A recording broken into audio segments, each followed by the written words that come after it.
মাকে দেখে দেখে মেয়েও অনেক কাজ শিখে গিয়েছে। আসসালামু আলাইকুম, সবাই কেমন আছেন? আলহামদুলিল্লাহ আমি ভালো আছি। এই যে এখানে সবসময় তো আমিই তৈরি করি। এই যে ডাম্পলিং মোমো, কিছুদিন আগে মেলাতেও এটা দিয়েছিলাম। তো মেয়ে এমনিতেই শিখে গিয়েছে আমার সাথে কাজ করতে করতে। সে আবার আজকে ডাম্পলিং স্যুপ বানাবে মোমো বানিয়ে। তো সে নিজে একা হাতেই করে ফেললো। তো এখানে টোটাল হচ্ছে 12 থেকে 13টা মোমো বানিয়েছে সে। আর হচ্ছে স্যুপ করে নিয়েছে, থাই স্যুপের মতো অনেকটা। তো সে স্যুপ দিয়ে ডাম্পলিং মোমো গুলো ডিপিং করে একদম রেডি করে নিল। আর এই ডাম্পলিং মোমোটা খেতে কিন্তু অতি মাত্রায় অসাধারণ ছিল, যে আমার মুখ দেওয়া কথাই বের হচ্ছিল না। এখন আমি ভয়েস দেওয়ার সময় মনে হচ্ছে যে আমি এইটা আবার খাই মেয়ের হাতে বানিয়ে।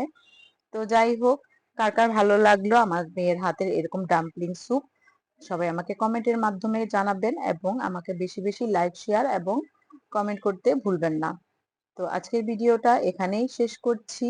ডাম্পলিং স্যুপ খেতে খেতে সবাই ভালো থাকবেন, সুস্থ থাকবেন আর আমার জন্য দোয়া করবেন। আল্লাহ হাফেজ।